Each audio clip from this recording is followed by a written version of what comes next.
Madam Clerk, you ready? Yes.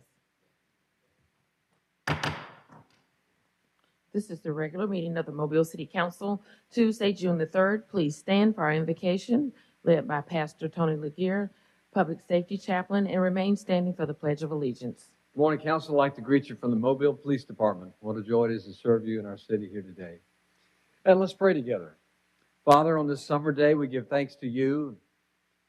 We pray the prayer of the psalmist, the words of our mouth, the meditation of our hearts be acceptable in your sight. O God, our strength, our Redeemer. We express a dependence upon you today, and we ask, Holy Spirit of God, that you will be what we are not, but that we might benefit from just the breath of your presence here and yet be a blessing to many in our community. Bless these councilmen and bless our administration. And may we honor you, Lord, in the actions that are taken in this room today. And we pray in Christ's name. Amen. I pledge allegiance to The flag of the United States of America and to the republic for which it stands, one nation, under God, indivisible, with liberty and justice for all.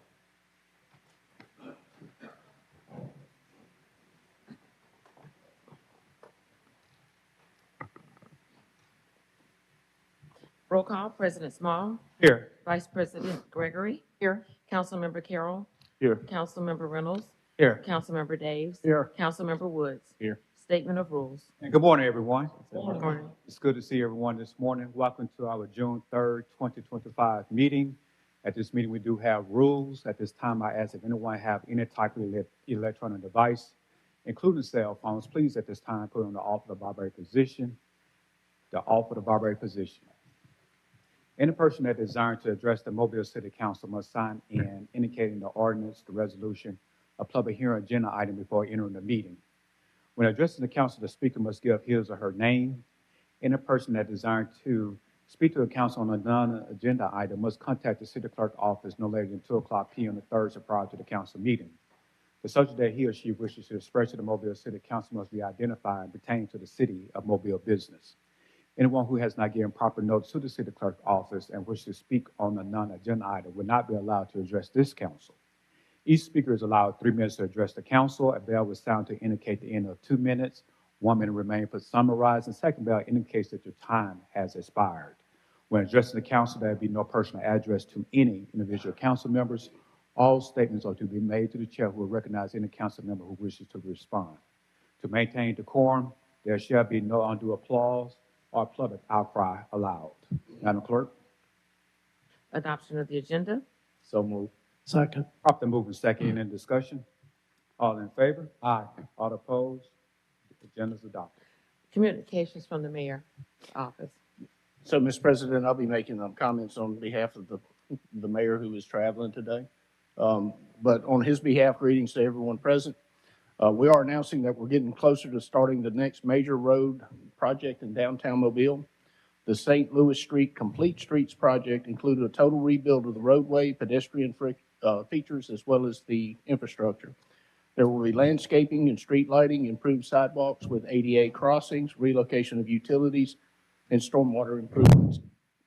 This will add to what the private sector has already done to transform this area, meticulously planned to minimize the impact on businesses as well as residents that live in that area by doing a block-by-block construction to keep the intersections open as much as possible with special attention to our commercial areas. There will be a community meeting about the project tomorrow, June 4th at 6 p.m., and that will be at the Innovation Portal. Storm debris collection, we had a major storm event mainly impacting District 7. We know that some Mobilians may still have storm debris left over from last week's storm. We want to help by picking up larger piles of roadside trash and debris that are related to the storms that we normally would not pick up as a city. If you have fallen tree limbs or other debris, you can include those with your next regular roadside trash collection through the next week. Our sanitation crews are prepared to pick up the additional limbs and debris throughout the next collection cycle ending June the 13th. For information on curbside trash pickup, including rules and collection schedules, visit our website at cityofmobile.org. I have a proclamation to read for Elizabeth's Crayons Day. Can I have Malcolm T. Banks Jr., Robert Banks Sr., Tiffany Barnes come to the podium? And the proclamation reads, whereas the Banks Initiative, founded by Malcolm T. Banks Jr., has demonstrated an unwavering commitment to the well-being of children and youth of the city of Mobile through initiatives that uplift, inspire, and educate.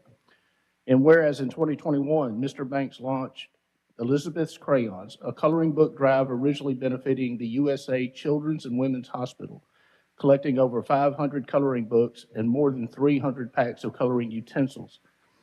And whereas in 2024, Elizabeth's Crayons expanded its impact citywide, resulting in collection of over 3,000 coloring books and a vast number of coloring utensils for children and families throughout Mobile and surrounding communities.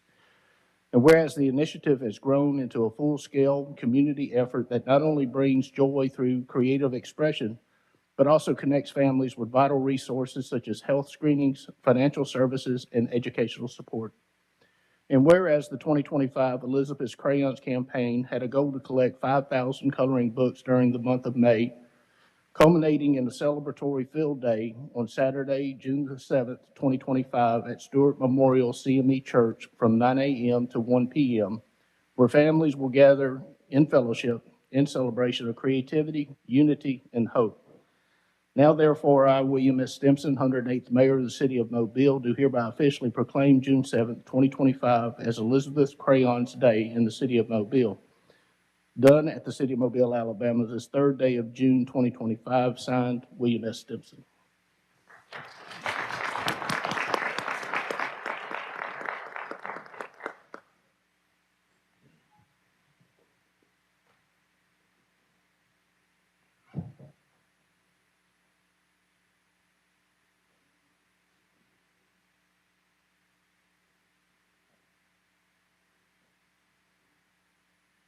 Good morning.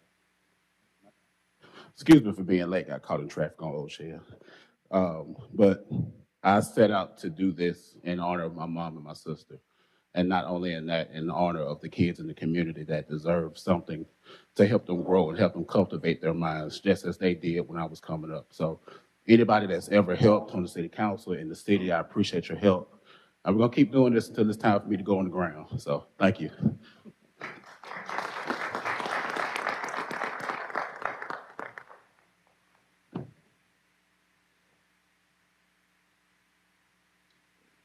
Council President, that'll conclude the mayor's comments. All right, thank you, Madam Clerk.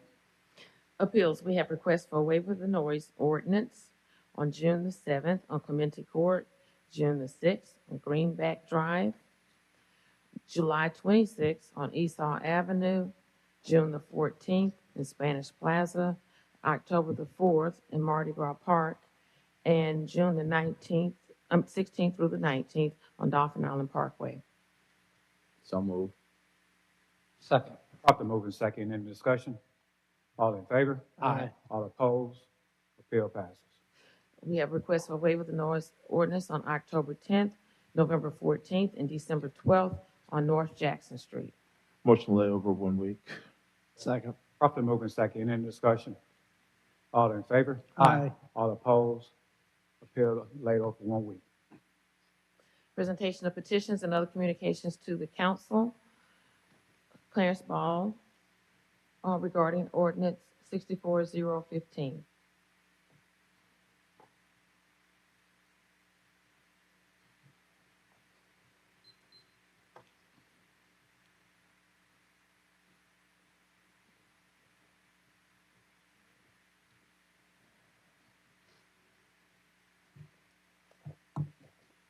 Good morning. Good morning.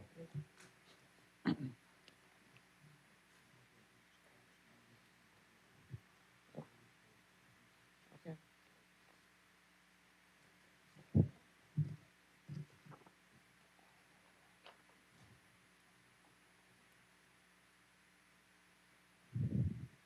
Okay, again, good morning.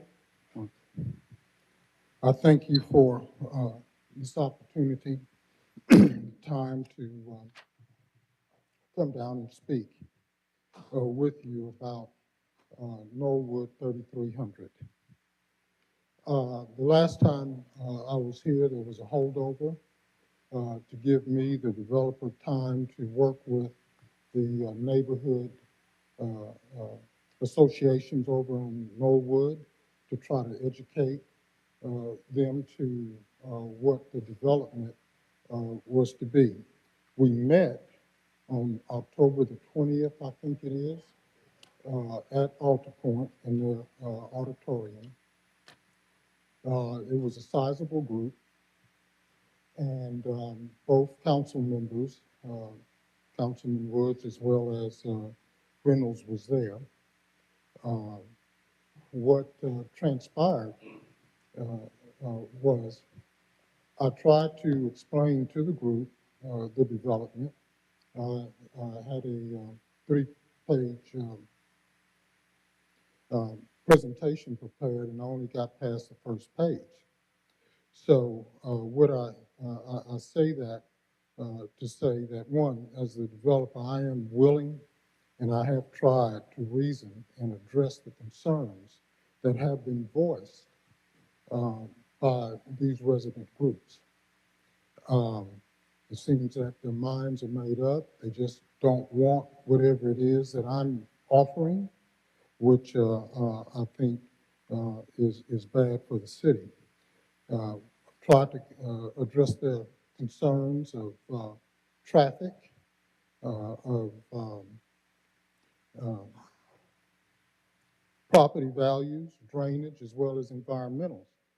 And I've asked for a holdover in order for some formal studies to be prepared. And we can live by whatever the results of those are. I'm willing to do that. But it seems that even with those concerns, they're not even willing to allow me to pursue that path. And that is what I understand from the communication. I want to say to the council that this development, as well as this partial, passed the Planning Commission 8-1. It also is consistent with the city planners who have identified this piece of property to be mixed density residential, which is R3. Those two things is why we have planned and we have put a lot of time in planning and concern. One second, Mr. Ball. Can I have a council member who would like to grant? Okay. I'd like to give them an additional minute. Okay, one more All minute. right, thank Mr. you. I Ball. will try to hurry. So what I want to say in addition to that is that it is consistent, it is recommended. Without a holdover or by voting the zoning down, we would be denying citizens in our districts, each one of your districts, an opportunity in greater housing. Housing that is needed, the city has stated that they are in favor and they are in need of more affordable housing. I also want to say to the council that this is a protective population group, the elderly, under ADA. And I ask the council in your vote today to please consider the message that you're going to send today to the citizens of this community who are in need of these services, as well as to the business community. When you have something that is highly recommended, something that is... Yeah, finish your statement, Mr. Ball. I was going to say highly recommended as well as highly planned. Okay. For this community. Any questions or comments from this council? Mr. President? Mr. Penn. No, I just want to thank Mr. Ball for this, for what I hear and what I have seen and what I have spoke to people. This is an amazing development. This is a great opportunity for housing, which is needed throughout our city. and I said this before on record, usually I don't get into different districts, but I think this is a citywide issue. Um, One of the problems we have is finding attainable and nice developments in our city. And this is something that we need, especially for our senior citizens that has given so much of their lives um, to work hard, and now they have an opportunity to have a beautiful place to live and strive and enjoy. And so I just want to say thank you, and that's the reason why I'm supporting it, because I think we need this in our city. And I understand the concerns of my colleagues, but again, I think this is sometimes it's a bigger issue than just district wide. It's a citywide. Um, and so for me, that's the reason for me um, supporting this particular ordinance. And again, I just want to say thank you for presenting this development, because that's what we want in the city. We want to bring business leaders, we want to bring business to the city, and we want to bring development. And from what I hear, it's one of the best. So, and what I have seen is one of the best.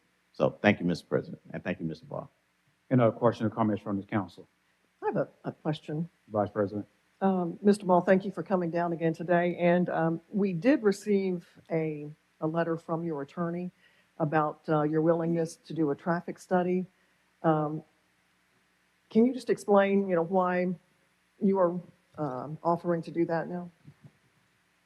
Councilman, I'm willing to address any and all concerns of the residents that live and have complained or voiced concerns about the development. As you know, you've heard them come down. I have heard them. They say traffic. I have spent time over on Norwood, going up and down, and traffic isn't an issue. You may need a red light here or there, but it has a center lane. I can get in and I can get out better than I can get in or out in my subdivision, which is on Solly Road, Charleston Oaks. I may have to wait 2 or 3 cars before I enter, but I get on. The traffic, I said I would abide by whatever the results are. The same with drainage. I'm aware that one of the subdivisions have had issues with drainage, but it ain't because of my development. It is there already. And what I am learning from my engineers is that we could possibly help solve or cure their problems because we would be letting less water off onto them. Property values. There's the concern that the values of the property is going to go down.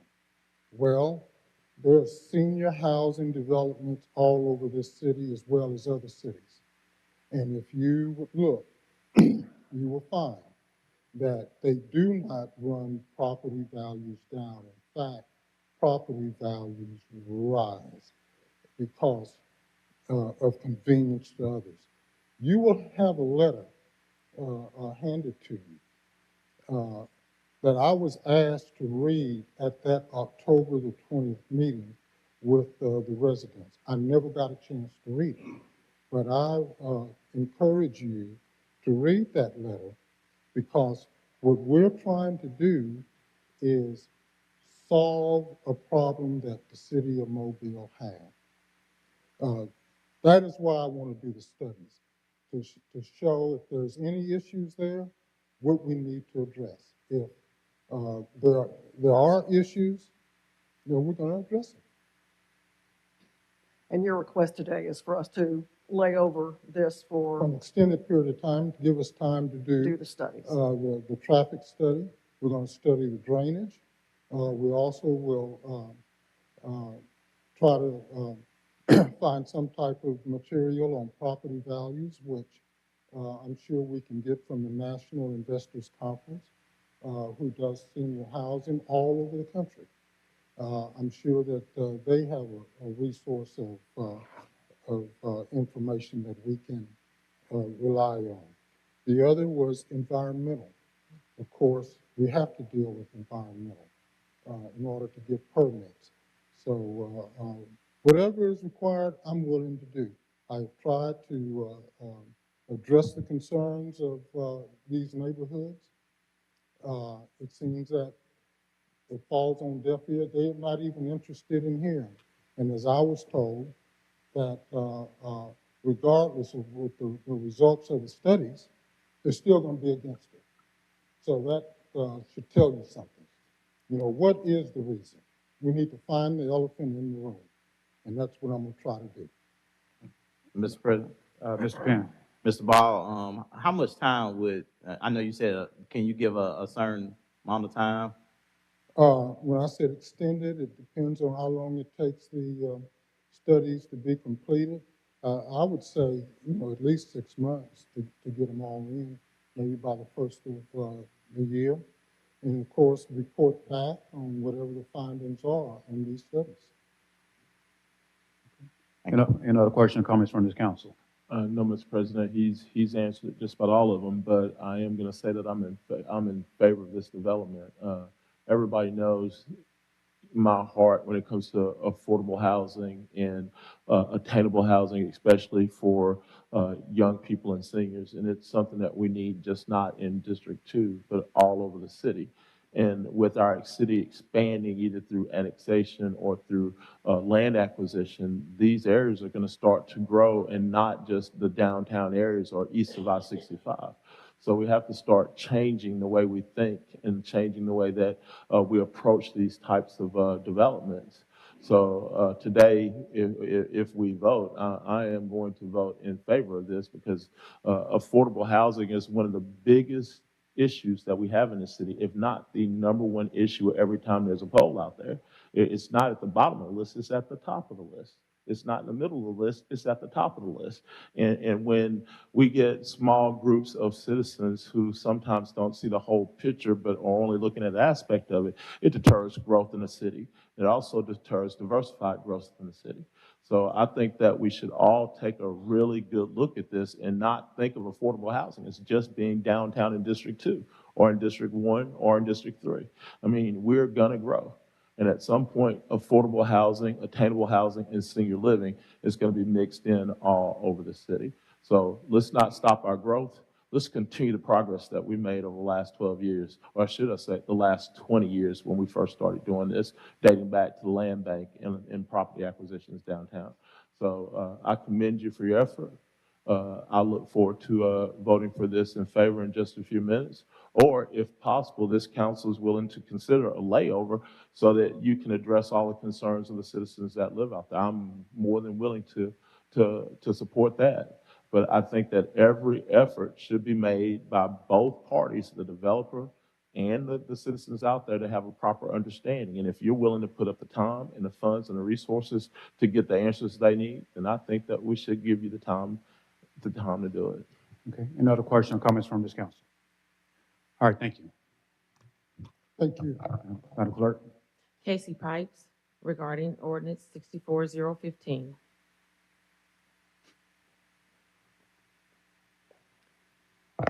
Thank you. Casey Pipes, 150 Government Street.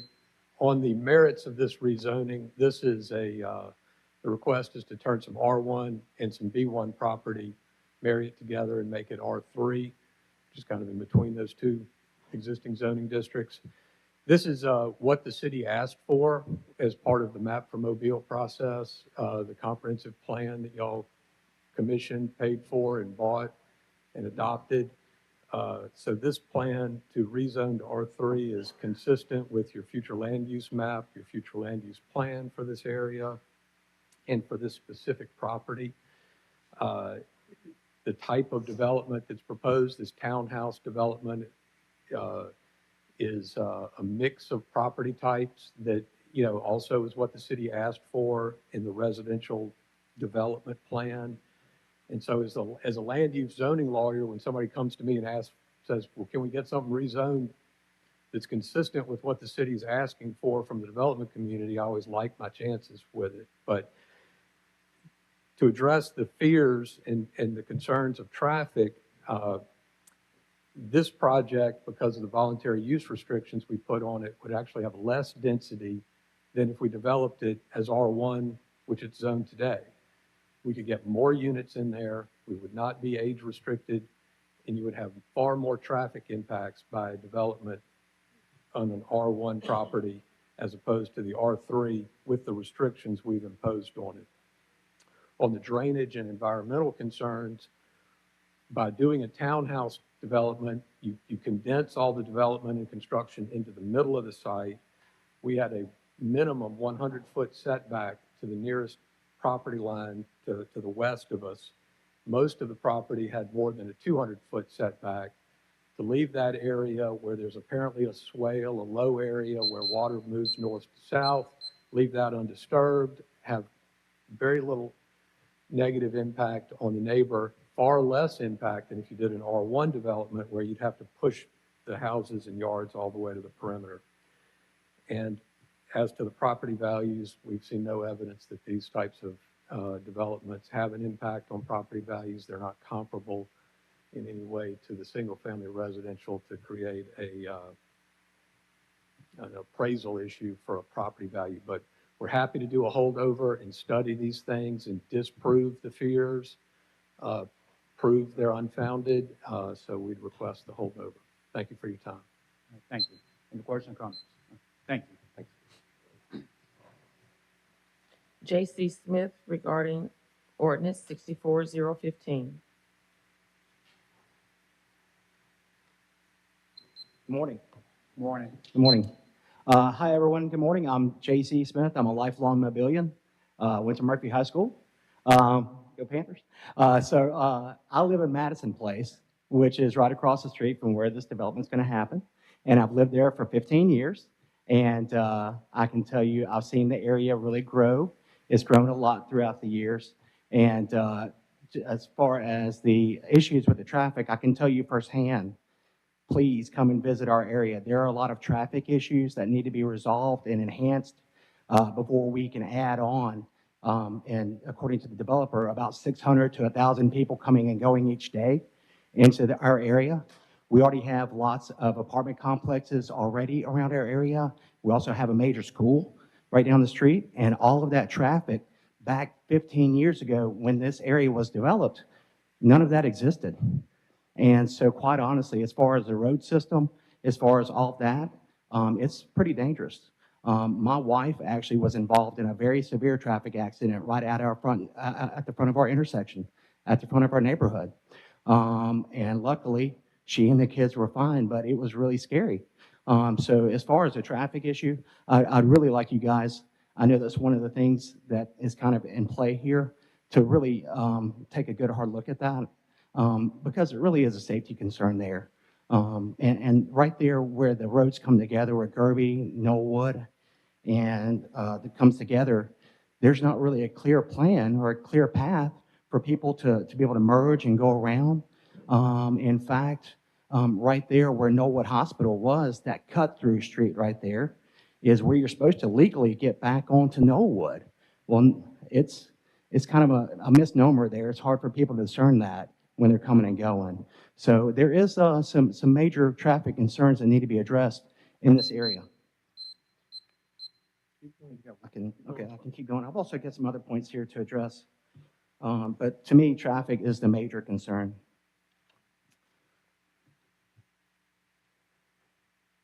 As we mentioned, there are dangerous intersections there.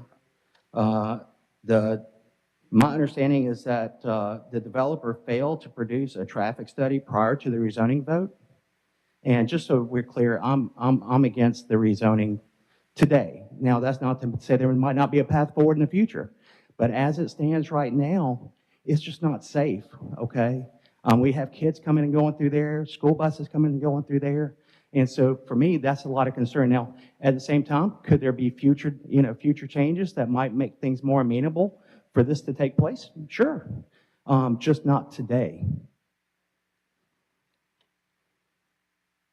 The density of multifamily in the area, which is what the zoning, the R3 would make it zoned as multifamily, which is apartment complexes. There's already 10 multifamily sites that are within 1 mile. So there's already lots of apartment complexes right there as is. All right. Any questions or comments from the council? Mr. President. Mr. Penn? No, I thank you, Ms. Smith, for coming. Okay. I think you shared some great information, from a resident. And hearing from Mr. Ball and hearing from you, I think that both of you all are kind of saying similar things, that he's willing to say, okay, let's look at it. Let's not do it today. Mm-hmm. Let's wait and get the traffic study to see exactly what you're saying, to see if anything need to be changed, anything need to be fixed. And for me, I'm willing to do that as well. I would like to wait and do that traffic study and support that. And so we can figure out and work and see what things that we can do. So, Well, and quite honestly, and I've had this discussion with Mr. Reynolds, I really think, if something along the lines of like a Summerbee were to be developed here, something that had some different, something along those lines, what might be a great use of the property. So that's just my opinion. Okay. Thank you so much for your time today. Thank you. Thank you. Reggie Hill regarding Resolution 13-787-08785, ordinance 64-023, 64-027, and 64-028. Thank you, Madam City Clerk, and to the citizens and stakeholders of Mobile, greetings. Reggie Hill is my name. As some would say, I rise today under the fell clutch of circumstance to consider why we do this down here every week on behalf of the citizens, and to continue this conversation about the pertinent issues that impact our quality of life. Let's do the simple stuff first, the 64-023, 027, and 028. We got some talk last week by Mr. Woods. Thank you for providing your sentiments, but I still believe this is something that needs to come back to this body regarding anything with development and planning. The last decision should be here. We'll come back to it a little later because there are some things that are more important. I would much rather prefer to be addressing the matters such as gun violence, but we know that when incidents happen over the weekend, the rules do not permit us to bring those things to the agenda. This is something that I've addressed for years as well. I think it's something that we need to amend.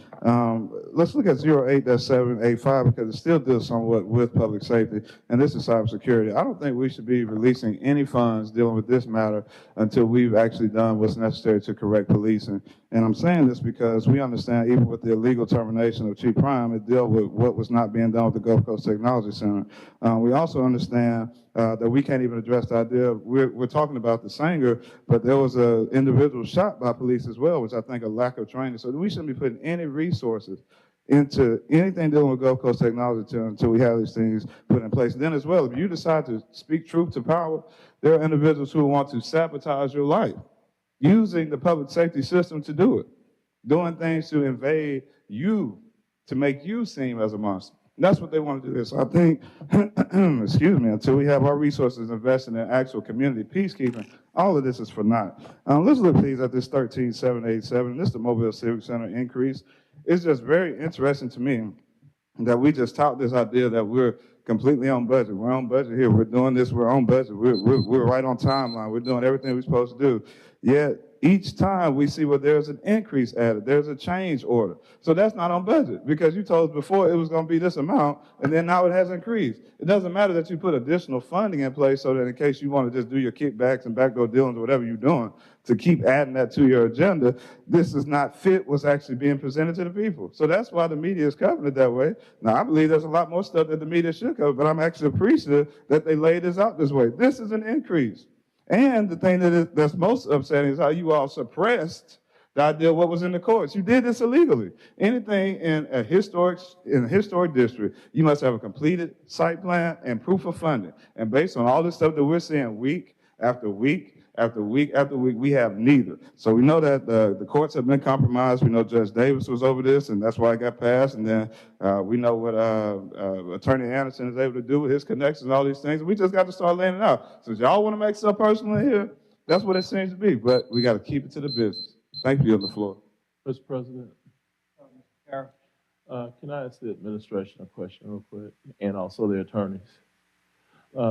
In municipal bid law, can we bid a project without having a complete site plan with a complete building structure, also with the site plan and landscaping in place, and also obtaining the certificate of appropriateness from the ARB in order to move forward. Is that possible? Yes, sir. So Yes, it is. it's possible to bid it without everything, without, a contractor can bid it without plans. Yes. Oh, so they can bid the job and we don't have any plans for them? No, you can. You can. It's not the best way to do it, but you could. All right, so my next question is, did we bid it without any plans? No, sir. All right, did we bid it without a site plan? No, sir, we did not. Did we bid it without elevations? No, sir, we did Did not. we bid it without a certificate of appropriateness? Again, the answer is no. Thank you, Mr. President. Well, if I might, Vice President.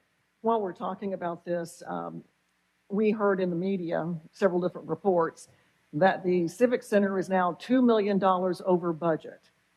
Now, those of us who are on the council and deal with these issues every day understand pretty much what is going on and why they would get that impression. But can you please explain where the $2 million came from and why people are thinking that we are way over budget on the Civic Center construction? Yes, the, if y'all remember, we originally set aside in the budget $8.1 million for it, and we talked about this in pre-council for the demolition part of this project. The original bid came back in at $4.5 million. Since then, we've given the demo contract, so that's significantly below the $8.1 million budget. We did add some change orders to it. It took a little more money to remove the mosaics and preserve them and build the proper dolly system to move them. And so we added some money there. We also added to the demo contract the surcharge that you saw, all the dirt that was brought in to surcharge the site, which would have been awarded to the construction, but we took it and gave it to the demo so that we would stay on track as far as our timeline goes. We wanted the site ready to begin construction, which is what you're seeing today. So I think the impression that we're doing these change orders has caused this idea that we were over budget, but we're significantly below budget. The 8.1, we've got 6.3 invested with the demo contractor. So we're about $1.8 million to the good as far as what we set aside for the budget. I think when change orders come out and they hit our agenda, we probably need to go back every time and explain exactly where we are in the overall budget and how all this came about, because that sends that misperception out into the public. You know, when the media gets it and they don't quite understand what's going on, and then they put it out there, and then everybody thinks that, oh, you know, this Civic Center is just massively over budgeted, or, you know, over budget. Yeah, now we'll point out what came out in pre-council this morning was that we saw an opportunity to use the dirt from the site to transfer it over to the site on Isaiah Road so that it could be used to build the new fire station. That ended up with a savings of $300,000 just by using the contractor that was already on site. And so we're doing very well as far as this phase of the budget. And you already know the bid on the general contractor to do the construction was awarded to Harbor, and it was spot on to what the Volcker estimates would be to build this project. So we're still moving along on time, on price, and so we're within budget. Mr. President. Yeah. We kind of talk about the difference too from budget and contract value. I think that's a difference too. Can you kind of talk about that and explain? Absolutely. So thank you, Mr. Penn, for that question. When we're talking about the budget, that is the amount that you have authorized and set aside and what we have ready to go. So good example, if you authorized us to spend $8, and then we had a contract price or contract value price for $4.10. And then we come back and said, hey, look, we probably need to spend $2 more. We still would be under budget, under what you all authorized, under what we have. I mean, it's as simple that, you know, people stand up at this podium and lie every week. The math doesn't lie, right? The math is not lying. So we are still well under budget. And well under what you all have not only planned, and as Mr. Carroll so aptly stated, followed the law to the T on these matters. We're under the value for the budget and to the good on all of the budgeted items. And at this point, the demolition contractor is getting ready to demobilize, which is why we're asking you all to move forward with that payment today. Yeah. So thank you, Mr. Woods. The reason why I wanted to say that is that, of course, we see things on the news, we see social media, we see people come and make statements. Words are very powerful in what you're saying. And so when you say we are over budget, when you don't understand the difference from a budget and a contract value, says a lot. And we need to make sure that we're not listening to these people who are spreading false narratives. And this is the second thing. One thing about myself, and I can't speak for everyone, I have made mistakes over time because we're not perfect. It's no one perfect. And so when I make a mistake, one of the things that I always do, I have publicly asked people to forgive me on social media and online when I make a mistake. That's, to me, that's a true leader, right? A lot of times I want y'all to ask these people who have went and you see these lies, they need to publicly apologize. That's wrong. You spreading false narratives when we are trying to move things forward. It's a difference. So let's hold people accountable. Not just everybody need to be held accountable. So if you make a mistake, you said something wrong, come back and acknowledge and say, hey, I missed this. And then share what the truth is so we can tell the community and the city what's actually taking place. And the truth is, we're not over budget, so stop saying that. It's a difference from budget and contract value. Now that you know that, can we please go share that and go live and do your videos and share that information? That's all you have to do. Thank you, Mr. President. Mr. President. Mr. Woods. Again, I brought it up during pre-council. Thank you for the full explanation. I know Sam shed a lot of light on it as well. That I stand with the colleagues of it's easy, especially this time of year or this time of 4 years to say and to do and to run and say we're over budget. This is over budget, but in reality, it's not. And if anything, again to the point that Chief Steph Barber said, basically we're taking dirt we had that we own, using it over at the Civic Center, and then the dirt's now going to another project. So while we're just incurring the expense of that right now when we planned on incurring it in the next phase, but instead we're going ahead being more efficient and getting the job done. So I definitely, for sure, I hope that the news outlets and the media that's here will report and clarify that we are not $2 million over budget. We are under budget, and if anything, this is efficiency with the taxpayer dollar. And I take that any accusation that we're up here every Tuesday just dilly-dallying, spending money everywhere, and I take that really offensive in the fact that I'm honest and I'm very, very truthful when it comes to how and what the taxpayer dollar goes towards. So definitely very cognizant. That's my number one job. I guess number one job is serving the community. Number two job is making sure that taxpayer dollar is efficient and accounted for. So I appreciate. Thank you for the explanation. Thank you for the explanation in pre-council as well. All right, Madam Clerk. Ordinance is held over. 64015, consider rezoning property located at 3300 Norwood Drive from R1 and B1 to R3. Motion to lay over 6 months. Second. Properly moved and second. Any discussion? Yes, sir. Mr. Day. I'm going to oppose this motion to lay over it. I'm not going to get into the merits of the proposal itself, but there's been so much opposition to this project, to this rezoning, and there are so many different balls in the air. I think it'd be much better to start over again at the planning process. So I'm going to oppose the motion to lay over. Any other discussion? All in favor of the layoff for 6 months? Aye. Aye. All opposed? No. So it's 4-3. Motion failed. Going back to the original. It wasn't. Oh, it was original. No Okay. motion. So motion failed then. Yeah. Madam Clerk?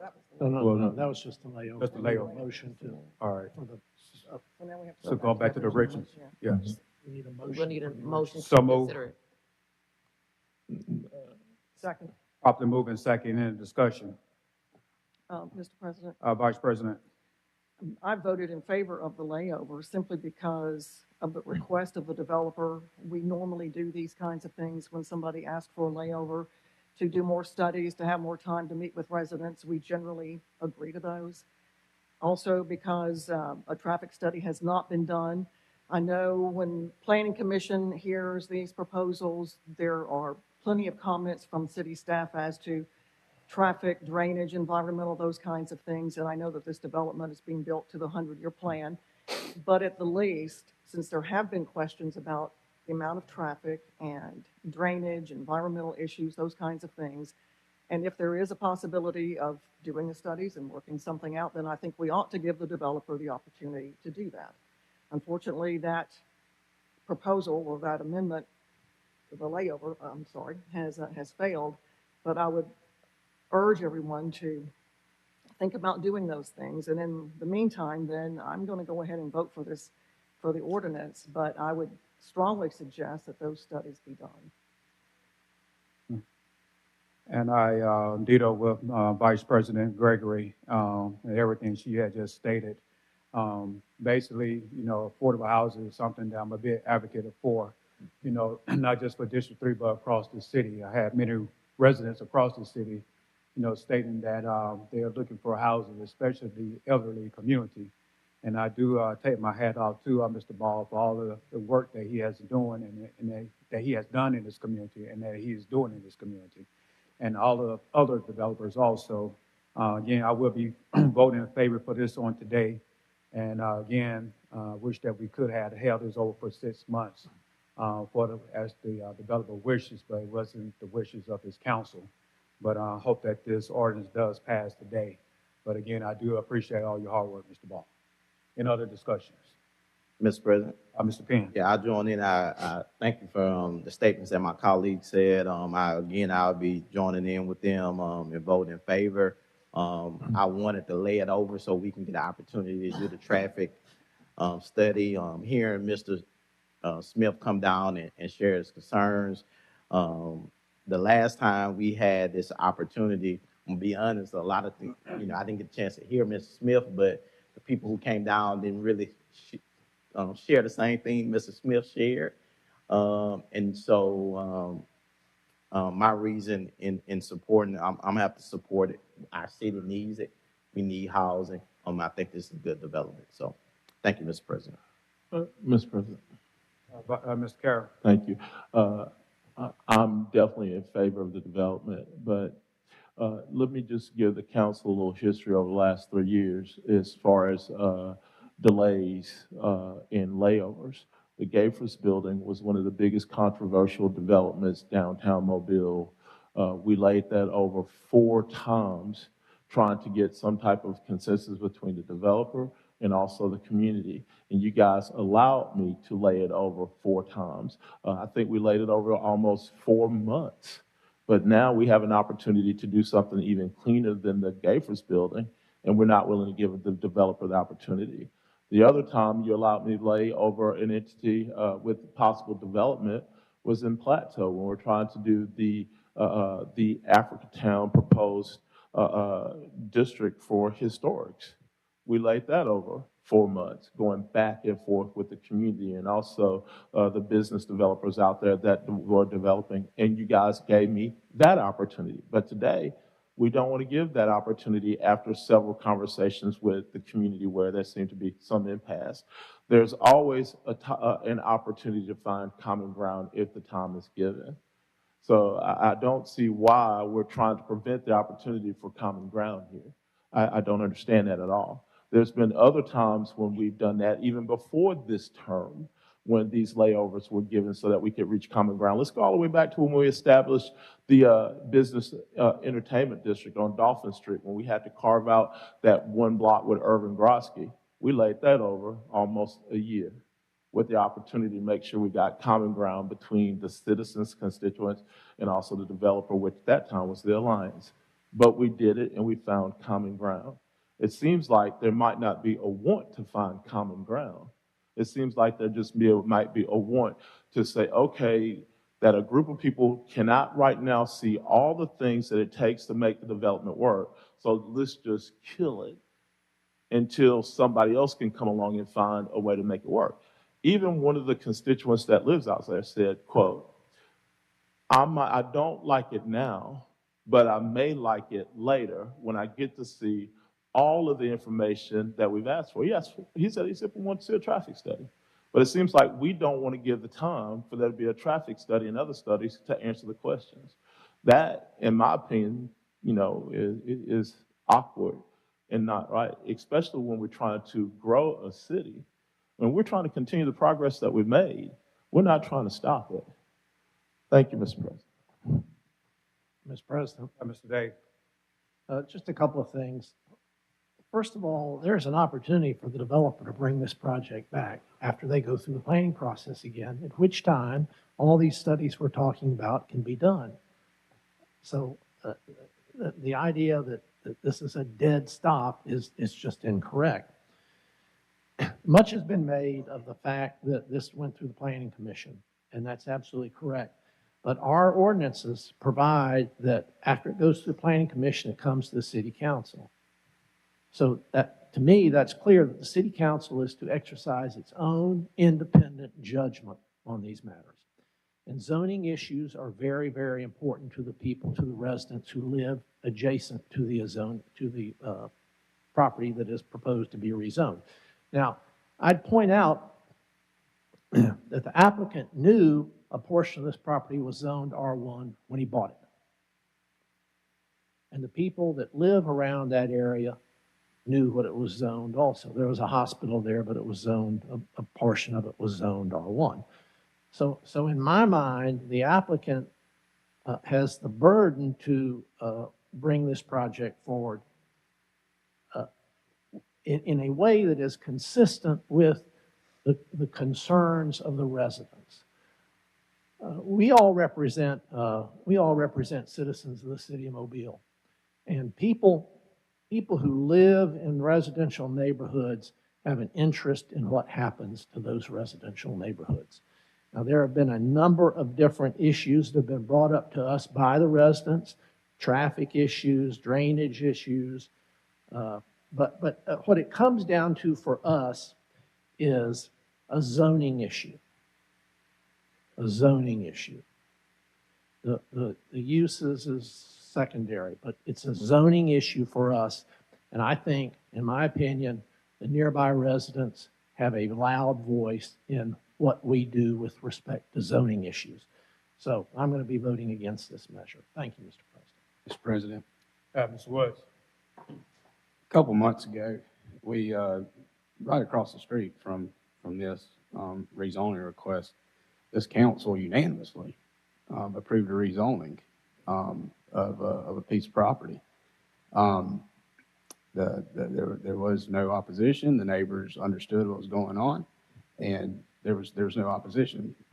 Today, I'm before you as the elected representative of the people that live next to and adjoin this area that are in opposition to the rezoning. There was an 8-1 vote. I was the opposition on Planning Commission. I'm representing my constituents who do not believe, who purchased their home, who purchased their property with a B1, R1 designation, knowing what it is. Again, this is not to me, this is not a development. This is not a bigger picture. At the end of the day, we're not up here voting on a development. We're voting on a dadgum rezoning. So I will be voting what my constituents, the majority of my constituents in this situation, want me to do. I'll be voting in opposition. And I greatly look forward to working with you guys on other citywide issues in your individual districts when the rezoning comes up. Any other discussion?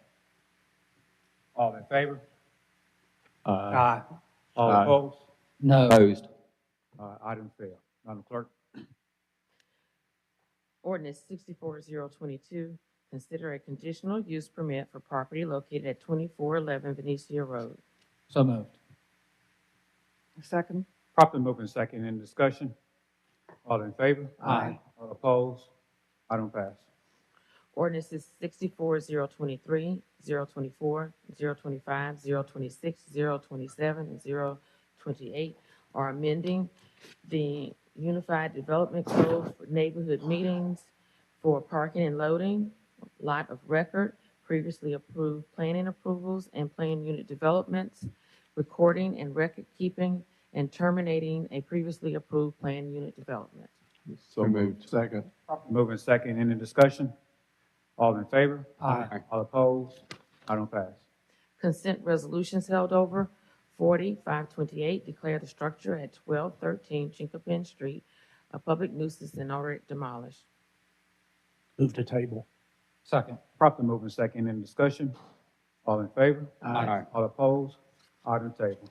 Resolutions held over. 01761, authorize intergovernmental agreement with Solid Waste Disposal Authority of Baldwin County, Alabama for environmental enforcement and management. 01762, authorize sole source agreement with First Transit for transit management services. 21765, authorize contract with McCrory and Williams for construction engineering and inspection services for the Langen Stormwater Improvement Project. 766, and 767 are authorizing settlement agreement and release of claims. So moved. Second. Properly moving second, any discussion? All in favor? Aye. All opposed? Item passes.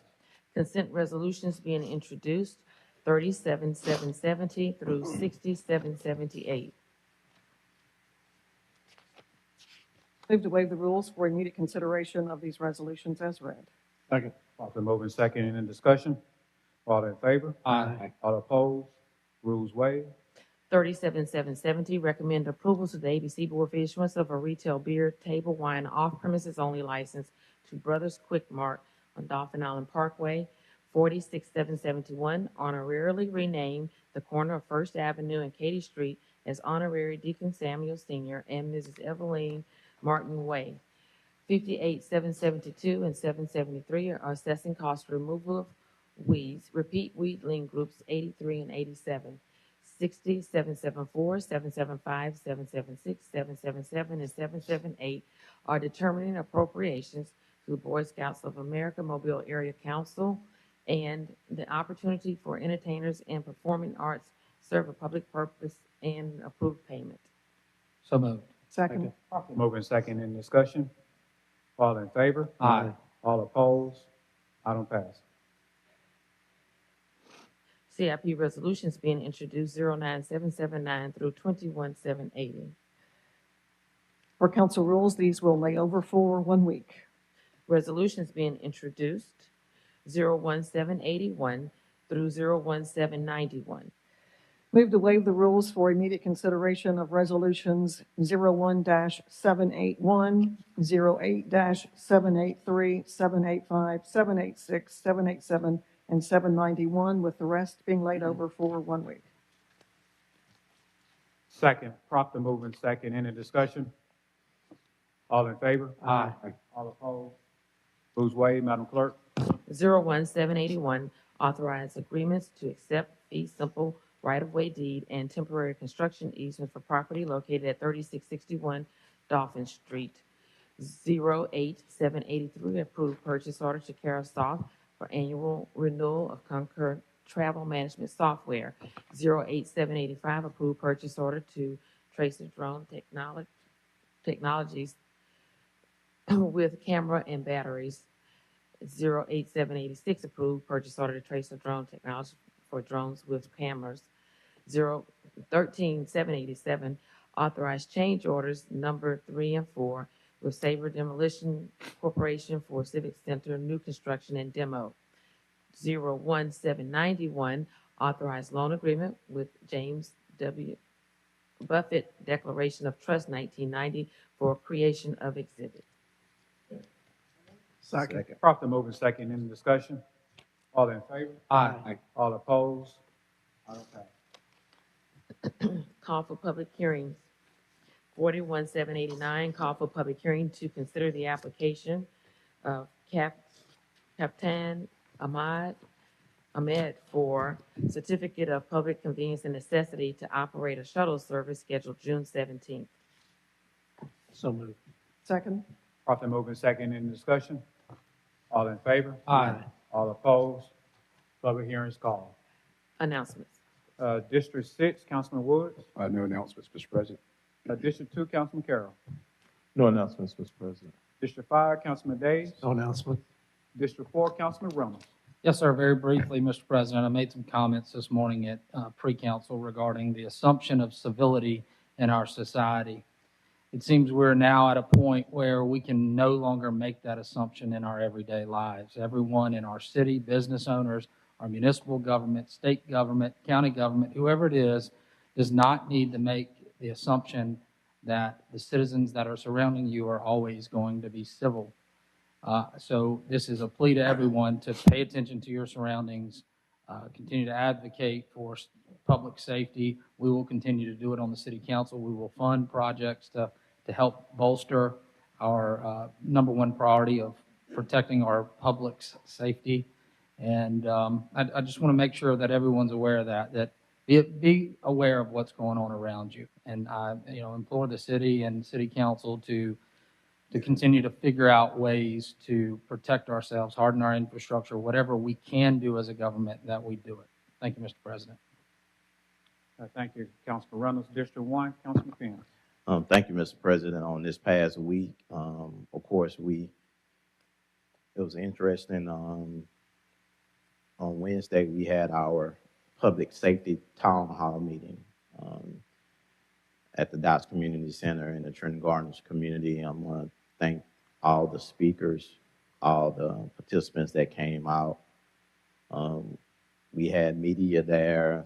They came, and I usually never watch the news and television, and I saw it, and I saw some other messaging that went out later on, but it was just interesting to see the vision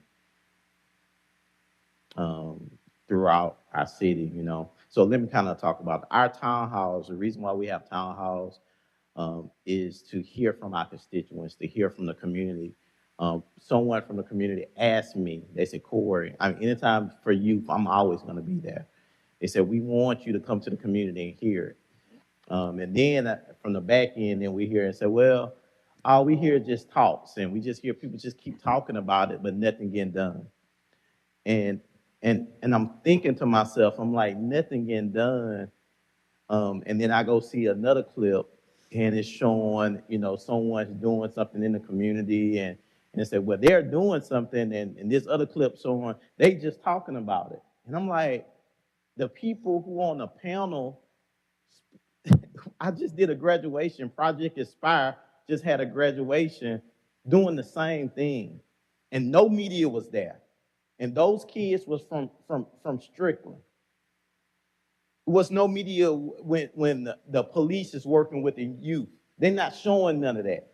They're not showing the videos when I go and speak to kids throughout every school in the city. There's no media there.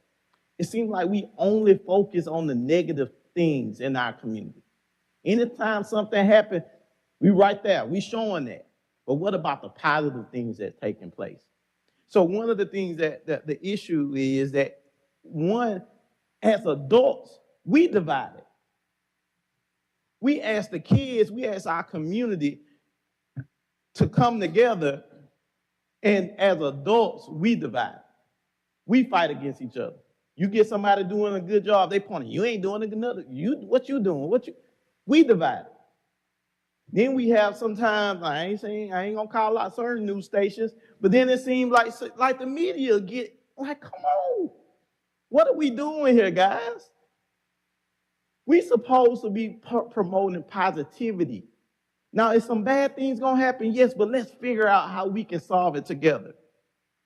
So we had a public safety town hall meeting, and we was hearing from the community, and I'm trying to figure out what ways that we can work together. And then that Saturday, when they said we were just talking, this the interesting thing. They said we were just talking. That Saturday, we had a One Love block party in Trenton Garden that was planned by teens. And no media was there. Planned by teens. Kickball games. Breakthrough Teens did it. Reconnect. Nobody was there. Talking about love. but nobody was present to catch that. But nobody's talking to teens. Then we have a horrible situation take place. Now everybody, what we gonna do now?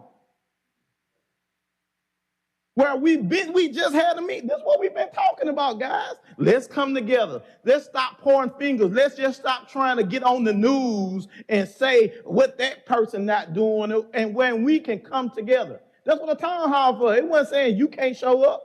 We didn't have nobody blocking the door. Everybody had a voice. Let's figure this thing out together and stop fighting. But as adults, we keep doing it. We keep fighting each other. We keep blaming the police, the administration, what the council can do, what we could have did to stop the situation. What can you do?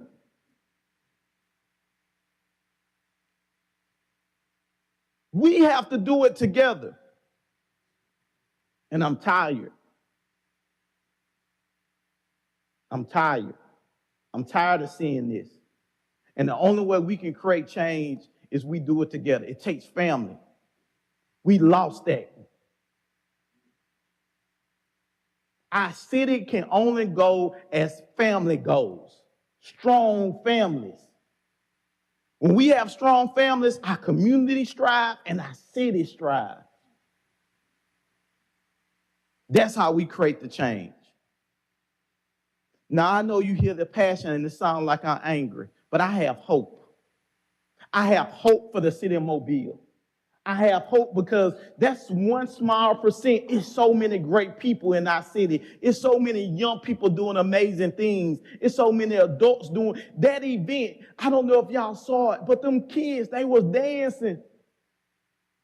Oh, watch them. It was beautiful. They was doing their passion. It was amazing. Share that story. Give them hope. Go talk to them. Love on them. Because some of them kids said they don't even want to dance anymore. So we got to love on them, guys, and we got to give them hope. And I'm sorry if this sounds like a rant, but I'm tired. And we have to stop pointing at each other and come together. Because when you point at somebody, look at, you point at yourself. 3 fingers pointing at yourself. Look at yourself in the mirror and say, what can we do? So let's come together, City of Mobile. Churches, let's come together. If the media show this, churches come together. Communities come together. Families come together. Police, firemen, administration, council, we all got to stand together and stop fighting against each other. Media, come together. And let's stand. And when we stand together, we can't be divided. Thank you, Mr. President. Vice President Greg. Well, following that, I would have to agree with some members of our audience, and amen, Councilman Penn. I certainly agree with what you just said. And talking about what happened on Sunday, it was adults. Yeah, adults. And they are setting the tone. They are the role models for all of these children. So we do have to remember exactly what you said, coming together to make the change. You can't keep pointing fingers and saying, you're to blame, you're to blame. Well, what are you doing about it? I mean, that's the question. And thank you, Councilman Reynolds, for what you said. Be aware, be safe, understand where you are, and understand that things are maybe not like they were when you were a kid, when you were a child. You know, how things are settled these days is a little bit different than when I was a child. So we just have to remember that the world is changing and we need to create a better change, a better normal for everyone here in our city. Changing subjects a little bit, I want to thank the Chief of Staff and the administration for helping out with the storm debris. We had a couple of areas in my district that were hit by the tornado over the weekend and last week, and that created a lot of debris. And I just appreciate the willingness to pick up that extra debris, give them the time to clean their yards. I did go look at everything, and people had already started putting all of their debris on the curb, and they were cleaning, and I let everybody know through my newsletter that we were relaxing the rules a bit, so to give them enough time to do it. So I really appreciate the help on that, and I know they do too. So thank you. All right, thank you, Vice President Gregory. And as I had stated in pre-conference this morning, the state of Alabama has failed the citizens, in my opinion, by taking away the gun permit requirements. People are feeling too comfortable in carrying guns around. And this is a question we'd like to ask our attorney or the city attorney. I know that the state had taken away the license or the requirement to have a pistol permit, but can our local delegation do anything as a requirement to have Mobile County to require us to have pistol permits?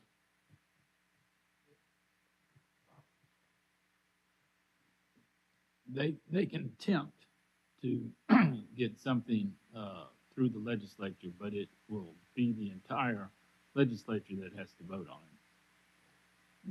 This delegation down here, can they just require just for our area? Even for our area, the entire state legislature would have to vote on it, yes. And then it would come. So if you have local legislation, it still has to get through the House and the Senate. And then it comes down and is voted on locally. So you still have to go that route. Yeah, I'm not too sure if they're hurt to try or not, but I'm willing to try if it's possible. You have something, Ken? Now, I just want to, I know I'm talking a lot, but I want to join in with you, Mr. President. Guys, we have to, that's a serious issue. Call your legislation, guys. We need those permits back. And right now, a lot of times we get caught up in these party issues, Republican versus Democrat. It's not about that. It's about saving our community. Call your legislature and let's create difference. Thank you, Mr. President. All right. Anything from the administration? I think everything that needed to be said, it has been said. And so no further comments. Okay. Motion to adjourn. Properly moving second in discussion. All in favor?